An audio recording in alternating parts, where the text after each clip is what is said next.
Captain John Miller stood on the bridge of the U.S. Defiant, his eyes fixed on the vast emptiness of space ahead. This was the ship's first journey beyond Earth's solar system, and tension hung in the air like a heavy fog. "All systems operational, Captain," reported Lieutenant Commander Samantha Wright from her station. "We're ready for the jump to FTL when you give the order." The Defiant represented humanity's greatest achievement in spacecraft engineering. In the 20 years since Earth discovered it wasn't alone in the universe, humans had focused intensely on building ships that could defend their home. The galaxy, they had learned, wasn't always friendly. "Commence FTL jump, Navigator Johnson," Miller ordered, his voice steady despite the historic moment. Mary Johnson's fingers moved across her console with practiced precision. "FTL engaged, sir. We'll reach the Arcturus sector in 3 hours." The ship hummed as its engines pushed it beyond light speed. The crew, handpicked from the best Earth had to offer, continued their duties with quiet efficiency. They were explorers, yes, but also warriors, a fact that made some galactic neighbors nervous. 3 hours later, the Defiant dropped out of FTL near the edge of the Arcturus sector. Immediately, the sensors lit up. "Captain, I'm detecting weapons fire approximately 500,000 kilometers from our position," said Science Officer Daniel Young, his face illuminated by the blue glow of his screen. "On screen?" Miller commanded. The main view screen showed a one-sided battle. Small, sleek ships with blue-green hulls were desperately evading larger, angular vessels with red markings. The smaller ships appeared to be civilian vessels, while the red ships were clearly military. "Analysis, Lieutenant Patterson?" Miller asked. Communications Officer Lisa Patterson had been studying alien cultures and languages for years. "The smaller vessels match Alteri designs, sir. They're a peaceful trading species. The attackers appear to be Varaxian raiders. The Varaxians have a reputation for piracy and aggressive expansion." Miller frowned. Earth's diplomatic protocols were clear: non-interference in alien conflicts until humanity better understood the complex political landscape of the galaxy. But the Alteri ships weren't firing back. This wasn't a war, it was a massacre. "Life signs on the Alteri vessels?" he asked. "Multiple life forms, sir," Young replied, "including readings consistent with juveniles." Miller's jaw tightened. Battle stations. The bridge transformed as crew members moved with practiced efficiency. Red alert lights bathed the room in a crimson glow. "Sir, diplomatic protocols suggest we should observe only," Security Chief Rand Peterson reminded him. "Noted, Chief," Miller said. "But I'm not going to watch civilians die when we can help." He turned to his tactical officer. "Lieutenant Wright, prepare defensive pattern Delta. We'll position ourselves between the Varaxians and the Alteri ships." "Aye, Captain," Wright responded, already plotting the maneuver. "Engineering, status," Miller called. Chief Engineer Alan Garcia's voice came over the comm. "Engines at full capacity, shields at maximum, weapons hot. We're ready, Captain." "Communications, open a channel to the Varaxian vessels," Miller ordered. Patterson worked her console. "Channel open, sir." "Attention Varaxian vessels. This is Captain John Miller of the Earth vessel U.S. Defiant. You are attacking unarmed civilian ships. Cease your aggression immediately and withdraw." The only response was a barrage of energy weapons directed at the Defiant. "So that's how it's going to be," Miller muttered. "Evasive maneuvers, Lieutenant Wright. Let's show them what a human ship can do." The Defiant moved with surprising agility for its size, positioning itself to shield the Alteri vessels while returning fire with precise bursts from its phase cannons. Unknown to the humans, a small cloaked vessel sat motionless nearby. Inside, representatives from the Galactic Council watched with growing astonishment as the Earth ship engaged the Varaxians. "Record everything," ordered the senior observer, his 4 eyes wide with surprise. "The Council must see this immediately." On the Defiant, Miller gave the order to deploy countermeasures against the Varaxian targeting systems. As the battle began in earnest, the crew worked with coordinated precision, each person anticipating needs before they were voiced. The first true test of humanity's place among the stars had begun. The Varaxian ships moved in a tight formation, their attack pattern following a rigid, predictable sequence. Lieutenant Commander Samantha Wright noticed this immediately and smiled slightly. "Captain, they're using standard attack pattern 3-7. It's like they're reading from a textbook," she said, fingers dancing across her tactical console.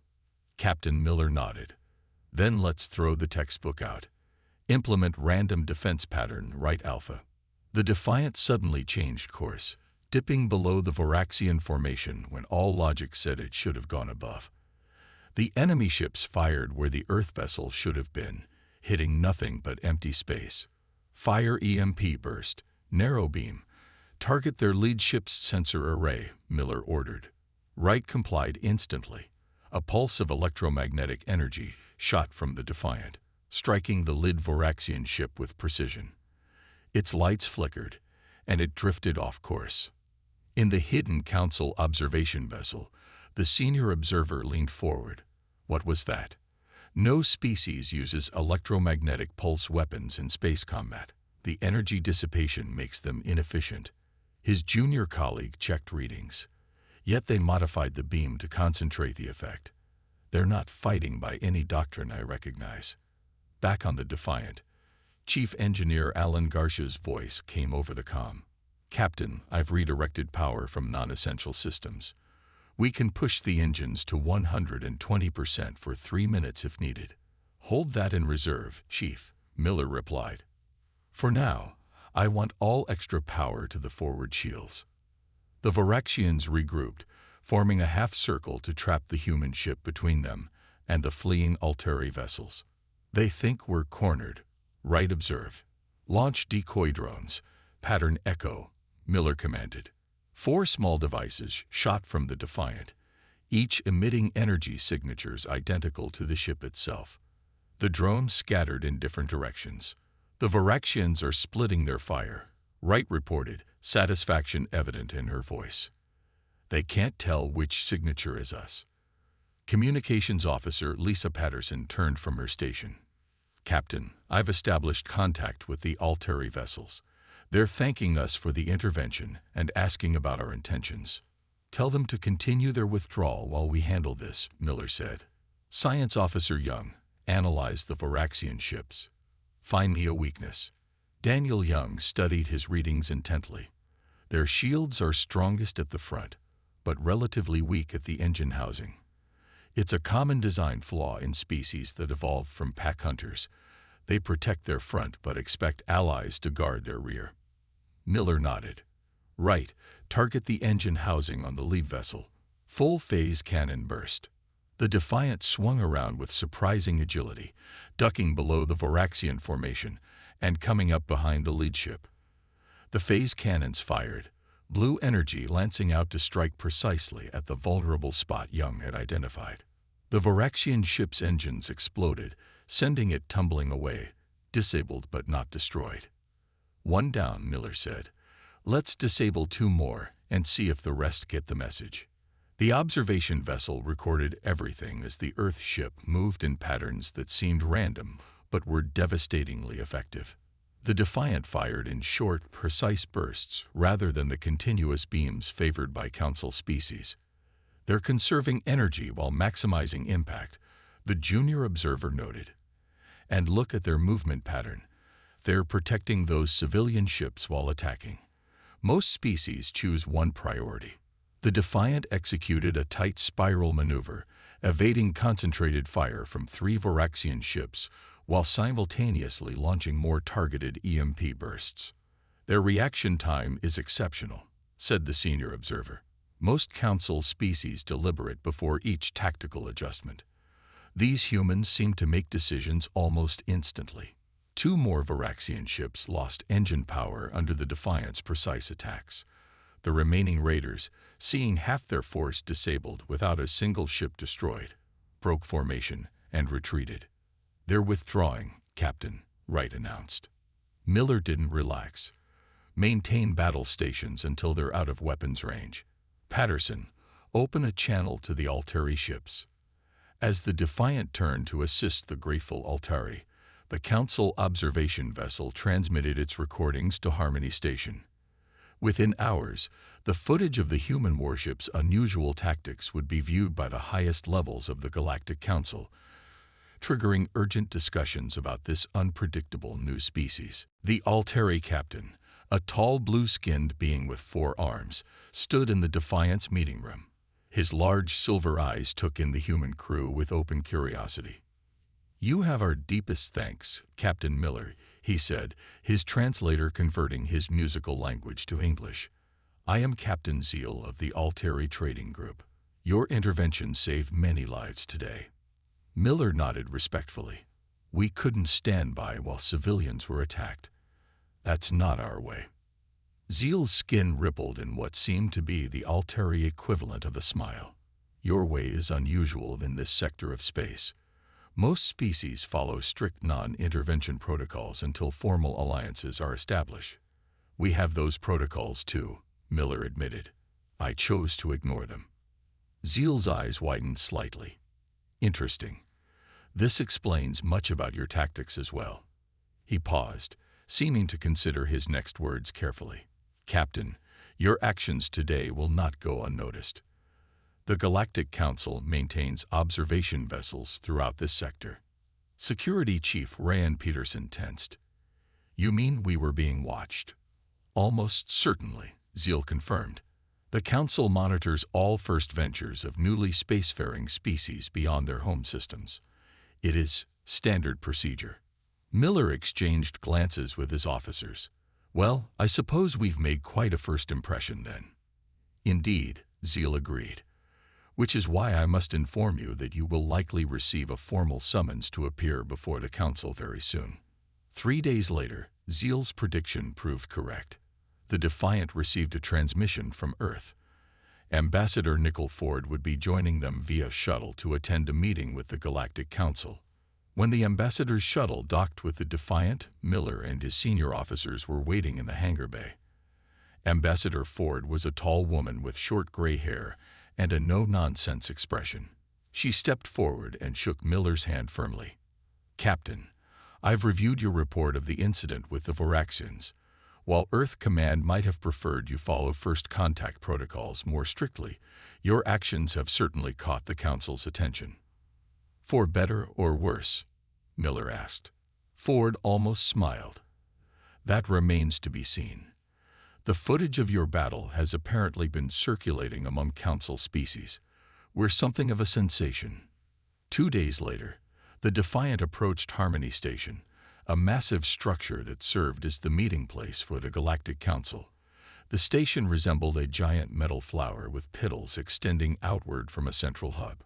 Ships of various designs moved around it in carefully controlled patterns. "It's enormous," breathed Lisa Patterson from her communications station. 247 species hold membership in the Council," Ambassador Ford explained. "The station accommodates all of their environmental needs." A voice came through the communications system. "Earth Vessel Defiant. This is Harmony Control. You are cleared to dock at Port 37. Council representatives will meet your delegation upon arrival." Miller turned to Ford. "Ambassador, what should we expect?" "Officially, this is a welcome meeting for a new spacefaring species," Ford said. "But given your recent actions, there will be many questions about human military capabilities." When they docked and a delegation consisting of Miller, Ford, Wright, Peterson, and Young stepped onto the station, they were met by a group of 6 different alien species. The leader, a tall insectoid being, stepped forward. "I am Counselor Zorix of the Defense Committee," it said through a translator. "Your presence is required immediately." Peterson frowned. "Defense Committee. We were told this was a first contact welcome." The alien's mandibles clicked. "That was the original plan. However, after reviewing the footage of your engagement with the Voraxians, the Council has concerns." Ambassador Ford maintained her diplomatic composure. "We'd be happy to address any concerns the Council might have." As they followed the aliens through the station's corridors, the humans noticed other species watching them with expressions ranging from curiosity to what appeared to be fear. "They act like they've never seen humans before," Wright whispered to Miller. "They haven't," Ford replied quietly. "But they've seen what our ships can do, and evidently, that's enough to worry them." The delegation was led into a large circular chamber where representatives from dozens of species sat in rising tiers. At the center was a platform where the Defense Committee members took their places, gesturing for the humans to stand before them. High Counselor Zorix's voice echoed through the chamber. "Representatives of Earth, you stand before the Galactic Council's Defense Committee to explain your species' approach to warfare." The Defense Committee chamber fell silent as Ambassador Ford stepped forward. Captain Miller and his officers stood behind her, faces calm despite the tension in the room. "High Counselor Zorix," Ford began, "we thank the Galactic Council for this opportunity to introduce ourselves. Earth is honored to join the interstellar community." Zorix's compound eyes gleamed under the chamber lights. "Ambassador Ford, this is not a standard welcome meeting. The Council has questions about the combat tactics displayed by your vessel." A holographic display activated in the center of the chamber, showing the Defiance battle with the Voraxians from multiple angles. Miller recognized the footage must have come from the hidden observation vessel. "Your ship moved in patterns that our military analysts cannot predict," said another counselor, a reptilian being with iridescent scales. "You targeted systems that most species consider secondary. You employed electromagnetic weapons despite their known inefficiency in space combat." Ford nodded. "Humans have always valued adaptability in warfare. We don't follow fixed patterns because that creates predictability. And predictability leads to vulnerability," Miller added. Security Chief Peterson shifted uncomfortably as the questions became more specific. "What is the maximum output of your phase cannons?" asked a small, furry counselor. "What metals comprise your hull plating?" questioned another. "How many combat vessels does Earth currently maintain?" demanded a third. Peterson leaned toward Ford. "Ambassador, they're asking for classified information." Ford nodded slightly.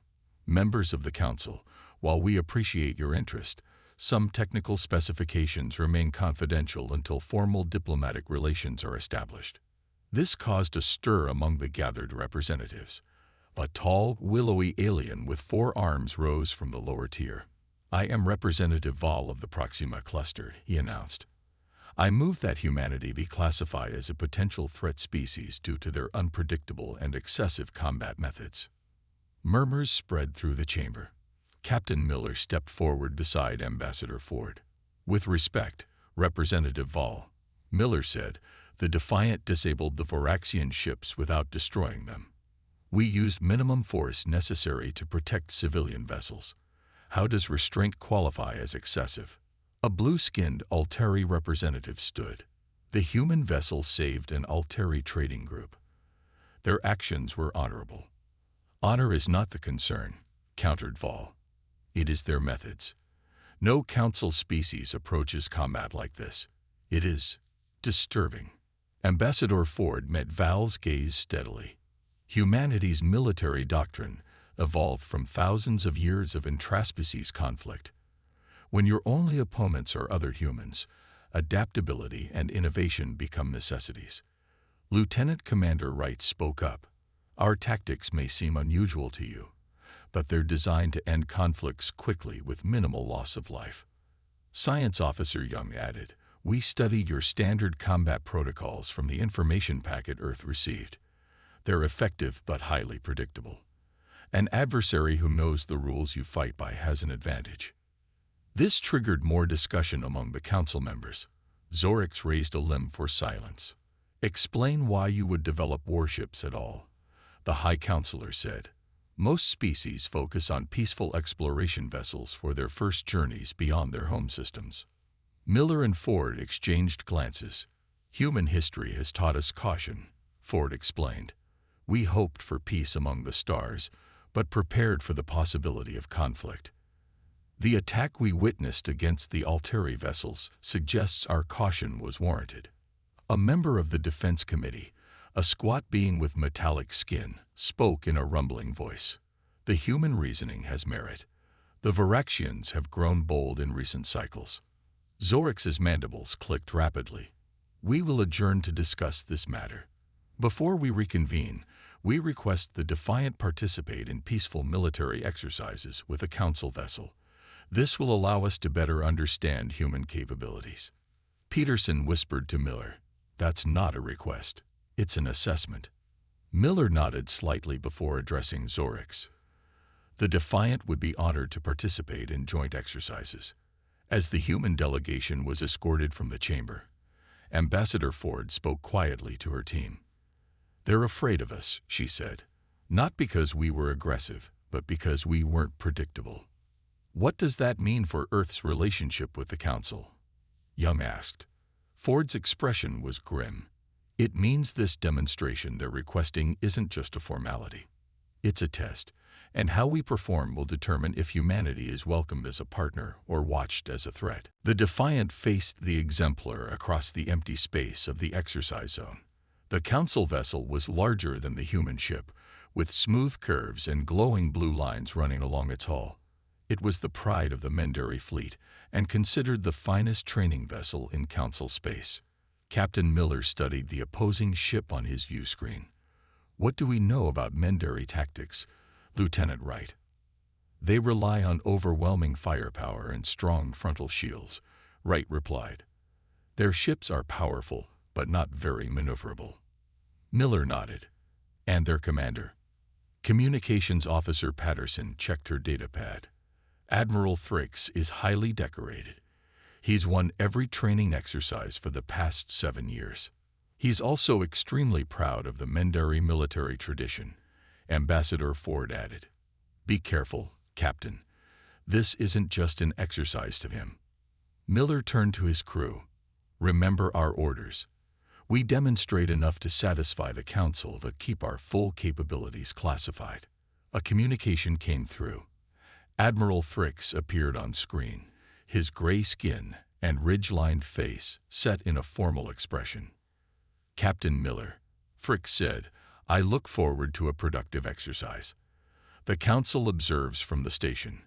We will begin with basic maneuvers, then progress to simulated combat." Miller smiled politely. "We're ready when you are, Admiral." The exercise began with both ships demonstrating standard navigation patterns. The Exemplar moved with precision, executing perfect turns and formations. The Defiant matched these movements easily. "They're scanning us," Science Officer Young reported quietly. "Active sensors probing our hull composition and power systems." Miller frowned. "Implement countermeasures. Let them see only what we want them to see." Young's fingers flew across his console. "Adjusting sensor returns now, sir." As they moved to combat exercises, the Exemplar took an aggressive stance. The rules stated weapons would be powered but not discharged, with computer systems calculating theoretical damage. "The Exemplar is taking a dominant position," Wright observed. "They expect us to retreat." Miller smiled slightly. "Let's surprise them. Helm, pattern Miller 3. The Defiant suddenly changed course, diving beneath the Exemplar and coming up behind it before the larger ship could turn. "In a real battle, we would now have a clear shot at their engines," Wright noted. The Exemplar's commander recovered quickly, bringing his ship around in a wide arc. His voice came through communications, sounding slightly annoyed. "An interesting maneuver, Captain. But in real combat, our superior firepower would have destroyed you before you completed it." Miller kept his expression neutral. "Perhaps, Admiral. Shall we continue?" The exercise progressed, with the Exemplar attempting increasingly aggressive moves. Each time, the Defiant responded with just enough skill to avoid defeat without revealing its full capabilities. "They're trying to provoke us into showing everything we can do," Peterson said quietly. Ford nodded. "That's exactly their plan." After an hour, Admiral Thrix seemed frustrated. His next maneuver was particularly aggressive, pushing his ship's engines hard to trap the Defiant between the Exemplar and the exercise boundary. "He's getting impatient," Miller observed. Lieutenant Commander Wright, "demonstrate evasive pattern echo, but at 70% capacity." The Defiant executed a tight spiral that shouldn't have been possible for a ship its size, easily slipping past the Exemplar's attempted trap. In the Council observation room, the representatives watched with growing interest. "The human ship is holding back," noted one observer. "Yes," agreed Zorix. "They show only enough to avoid defeat, but never enough to reveal their true capabilities. Most new species try to impress us with everything they can do." Back on the Defiant, Young reported more scanning attempts from the Exemplar. "They're using focused tachyon beams to try to penetrate our countermeasures," he said. Miller nodded. "Rotate shield frequencies. Let them think they're getting through, but feed them modified data." The exercise continued for another hour, ending in what the Council officially declared a draw. As both ships returned to their docking positions, Admiral Thrix requested a private channel to the Defiant. "You fought well, Captain," he said, his expression respectful but wary. "Though I suspect we saw only a fraction of what your ship can do." Miller smiled. "As I suspect we saw only a portion of the Exemplar's capabilities. That's the nature of such exercises, isn't it, Admiral?" Thrix nodded slowly. "Indeed. Until we meet again, Captain Miller." As the channel closed, Ford turned to Miller. "You've made an impression, Captain. The question is whether it's the one we wanted to make." Before Miller could respond, a priority message came through from Harmony Station. Patterson's expression grew serious as she listened. "Captain," she said urgently, "the Council is calling an emergency session. They've received a distress call from the Altari homeworld. It's under attack." The emergency council chamber was filled with tense voices as representatives from dozens of species argued. Captain Miller, Ambassador Ford, and the Defiant's senior officers stood quietly, watching the chaos unfold. High Counselor Zorix finally raised all four of his limbs, demanding silence. "We have confirmed reports. A Varaxian battle fleet has bypassed our outer defenses and is attacking the Altari homeworld." Holographic displays showed at least 30 Varaxian warships surrounding the blue-green planet. Smaller Altari defense vessels were being systematically destroyed. "How did they get past the Council defense grid?" demanded one representative. "Where is the Council defense fleet?" asked another. Zorix's mandibles clicked in agitation. "The Varaxians used a new form of stealth technology. As for our fleet, it is spread across the galaxy. The nearest battle group is 3 days away at maximum speed." The Altari representative, his blue skin pale with fear, stepped forward. 3 days is too late. My world will fall. Billions will die." Miller turned to Ford and spoke quietly. "Ambassador, the Defiant could reach Altari space in 10 hours at emergency speed."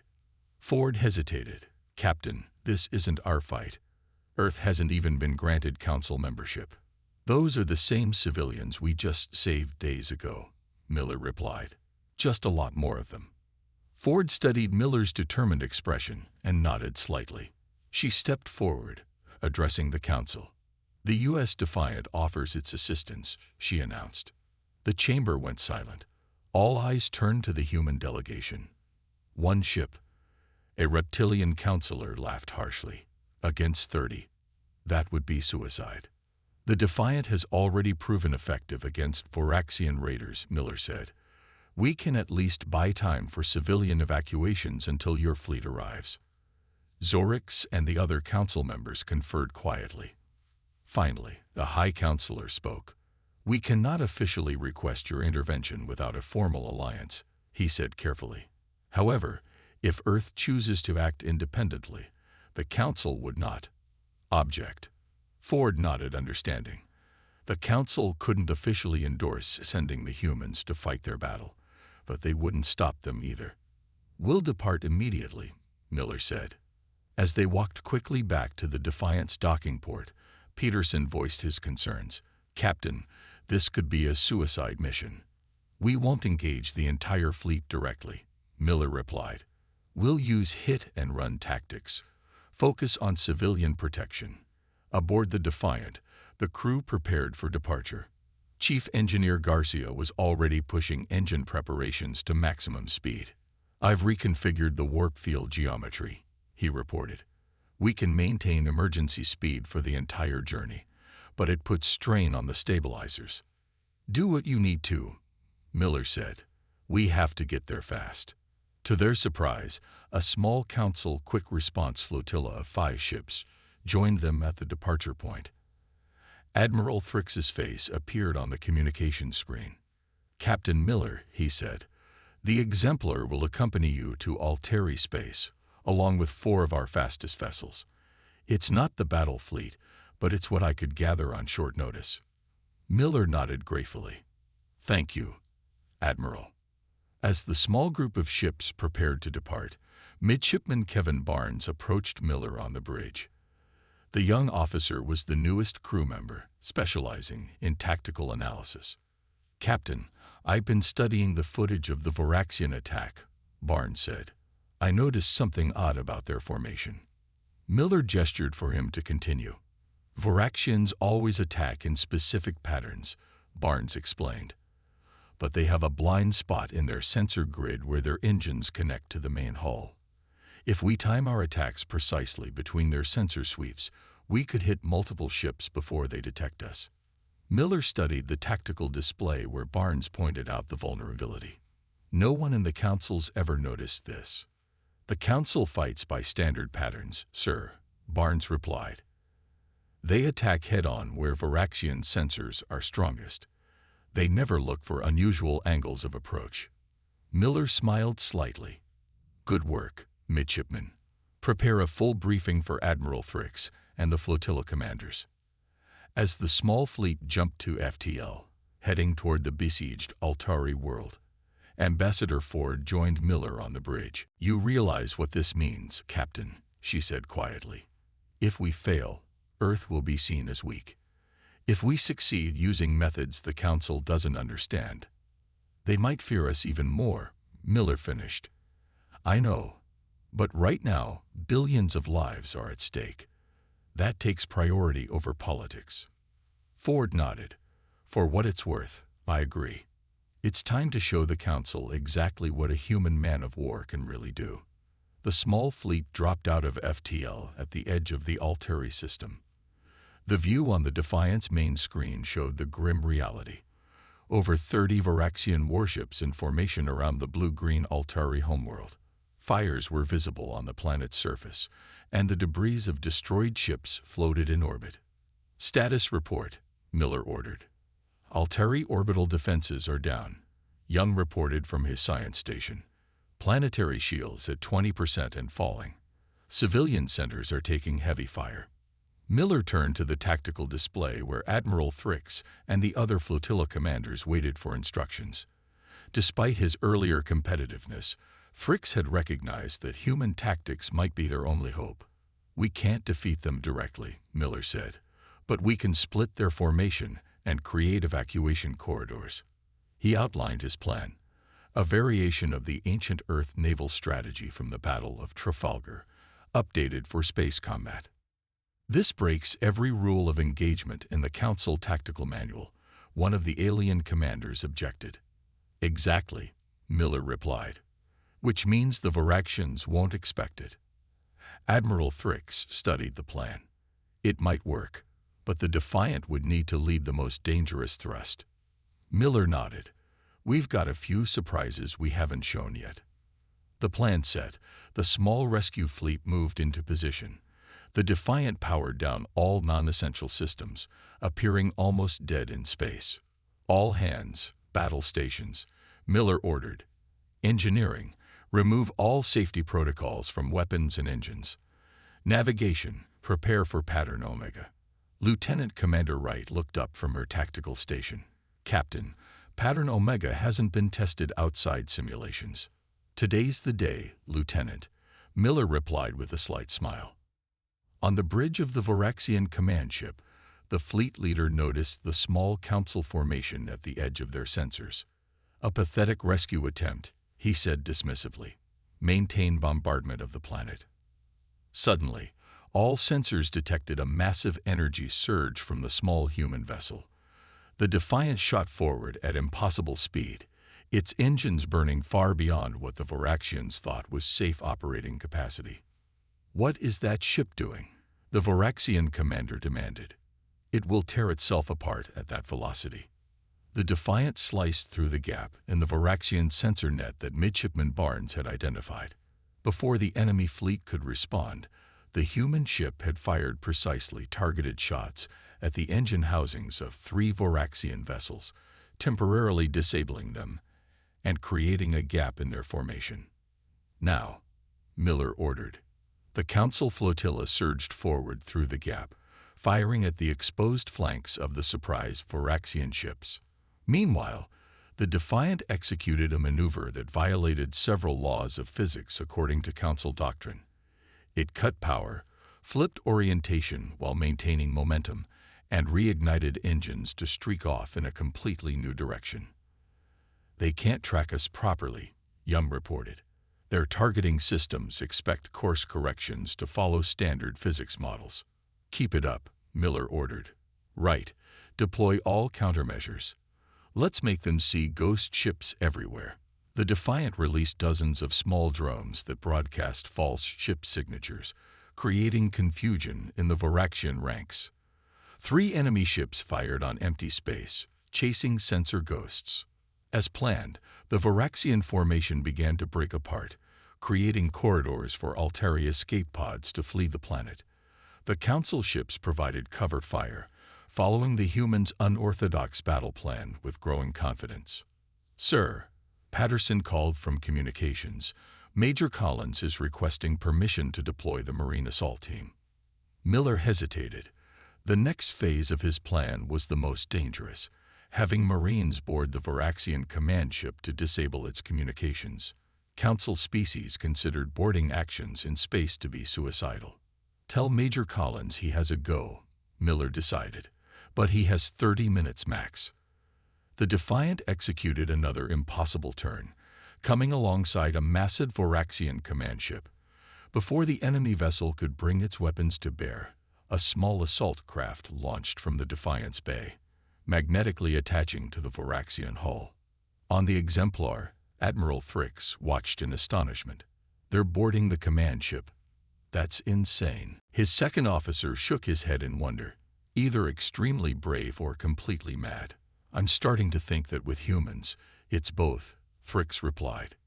Inside the Voraxian ship, Major Eric Collins led his team through the corridors. The Marines moved with practiced precision, using non-lethal stun weapons where possible. "Command center ahead," Collins reported back to the Defiant. "Proceeding with Phase 2. On the Defiant's bridge, Miller watched as more Voraxian ships broke formation, confused by the unprecedented attack pattern. For the first time since the battle began, he allowed himself a small smile. "Send word to the Altari. Begin full planetary evacuation through the corridors we've created. We'll hold this position as long as we can." 3 days later, Captain Miller stood once more before the Galactic Council. This time, the chamber was filled with representatives from every council species. The mood was dramatically different from their previous appearance. Captain John Miller of Earth, High Counselor Zorix began. "The Council extends its formal gratitude for your actions at Altari Prime. Without the intervention of the Defiant and your crew, billions would have perished." Miller nodded respectfully. "We did what any Earth ship would have done in that situation." "That," said Zorix, "is precisely what we wish to discuss." The holographic displays activated, showing footage of the Defiant during the battle. The human ship moved in ways that defied conventional space combat doctrine, executed maneuvers that Council engineers had deemed impossible, and employed tactics that had completely confused the numerically superior enemy. "Your ship suffered damage to 30% of its systems," noted a Mendari counselor. "Yet you pushed your engines beyond safety tolerances, removed weapons restrictions, and authorized a boarding action against overwhelming odds. Admiral Thrix, now standing with the Defense Committee, spoke up. By Council military doctrine, the Defiant should have been destroyed. Instead, it disabled 7 Varaxian warships and created the conditions for victory. Ambassador Ford stepped forward. Humans have a saying, "Necessity is the mother of invention." We adapt when faced with impossible situations. Major Collins and his Marines stood at attention behind Miller. Their boarding action had captured the Varaxian command ship intact, providing the Council with valuable intelligence about Varaxian plans and capabilities. No Council species would have attempted such a boarding action, said a reptilian counselor, sounding impressed despite himself. The risk assessment algorithms would have calculated it as certain death. We don't leave our calculations entirely to algorithms, Miller replied simply. The Alteri representative rose from his seat. His normally blue skin had a silver hue, which Miller had learned was their way of showing deep emotion. My people have voted unanimously to propose Earth for immediate full Council membership, the Alteri announced. We would not exist today without their intervention. A murmur ran through the chamber.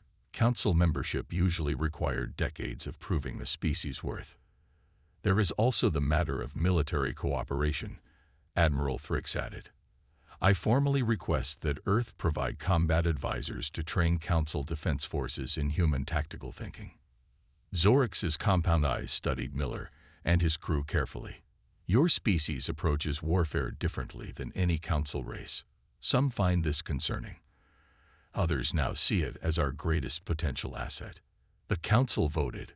Earth was granted a conditional seat, with Ambassador Ford to serve as Earth's first Council representative. The Defiant would remain at Harmony Station as Earth's official vessel, while human military advisors would begin training programs for Council forces. As the chamber emptied after the session, Admiral Thrix approached Miller privately. I accessed your historical records during our journey back, Thrix admitted. Your species has fought itself constantly throughout your history. Miller nodded. We're not proud of that fact. Yet it created something unique, Thrix said. The Varaxians have been expanding for centuries. The Council's standardized approach to warfare was failing against them. We needed something they couldn't predict. We needed humans, he concluded. Later, aboard the Defiant, Miller watched as repair crews worked to fix the battle damage. Ambassador Ford joined him on the observation deck. The Council Military Committee is reviewing footage from the battle, she said. Apparently, they're particularly interested in Earth's historical naval battles for inspiration. Miller smiled slightly. Nelson would be surprised to know his tactics at Trafalgar would one day help save an alien world. This is just the beginning, Ford said. More human ships are being constructed back home. The Council has already requested a permanent human presence in their defense fleet. From a window, they could see groups of alien officers being led through the Defiant by Lieutenant Commander Wright and Science Officer Young. The visitors examined everything with expressions of awe and occasionally concern. They'll never look at warfare the same way again, Ford observed. And neither will we, Miller replied. There's an entire galaxy of knowledge out there. Today, we taught them something. Tomorrow, we learn. In a secure room deep within Harmony Station, Council researchers were already analyzing human history, studying conflicts from ancient Rome to modern times. On screens around them, footage of the U.S. Defiant played on repeat as they tried to understand how this newcomer species had accomplished the impossible. The sign on the research project simply read, Human Military Doctrine, Understanding the Earth Way of War.